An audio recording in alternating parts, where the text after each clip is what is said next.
বিশেষ করে মেয়েদের কাছে এই বিষয়টা কি তিনি জানান দিতে অক্ষম যে আমাদের এই শিক্ষা সংস্কৃতি এবং মনস্কতার যে অনুশীলন সেটা কেবলমাত্র ধারণা আছে যে যারা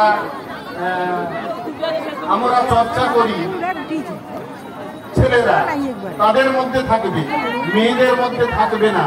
এটা বোধহয় সন্ধ্যাদি জানান দিয়ে গেছেন তার মৃত্যুর পরে যে প্রতিটি পরিবারের মায়েদের ক্ষেত্রে এই রকম ধরনের মানসিকতা থাকার প্রয়োজনীয়তা আছে কিনা।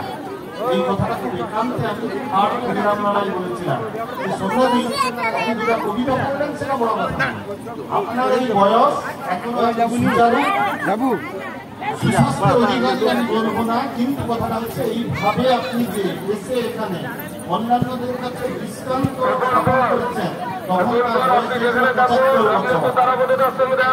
এই জায়গাটায় দাঁড়িয়ে আমাদের আসলে ভাবার দরকার আছে যে আজকে ভাবি প্রজন্মের কাছে শিক্ষা সংস্কৃতি কবি বা সাহিত্যিক আমি সাংস্কৃতিক জগতের সঙ্গে কতটা যুক্ত রয়েছি। আর এইটা যদি আপনি করতে পারেন আপনার পরিবারের মধ্যে শিক্ষা সংস্কৃতির পরিমণ্ডল গড়ে উঠবে। কারণ বিদ্যাসাগর হতে পেরেছিলেন, ভগবতী দেবীর মতো মা পেয়েছিলেন, ওই বিদ্যাসাগরের ছেলে সেই জায়গায় উন্নীত হতে পারেনি। কারণ বিদ্যাসাগরের সহধর্মিনী সেই ভাবনায় ভাবিত হননি। এই আলোচনা অনেকটা হয়েছে, বেশি আলোচনা করতে চাই না। তা হলো ভাগ্যবান তপন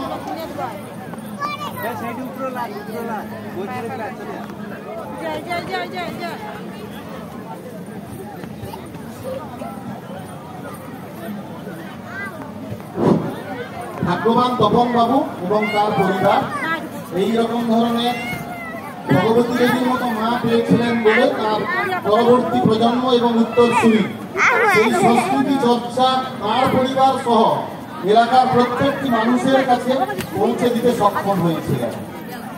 আমি আর বেশি কথা এই জায়গায় বলতে যাব না, কারণ এর পরের অনুষ্ঠানটা খুব গুরুত্বপূর্ণ। তা হলো আমি প্রথমেই একটি প্রশ্ন রাখতে চাই, প্রশ্ন নয়, আমার মনের মধ্যে প্রশ্ন হয়েছে।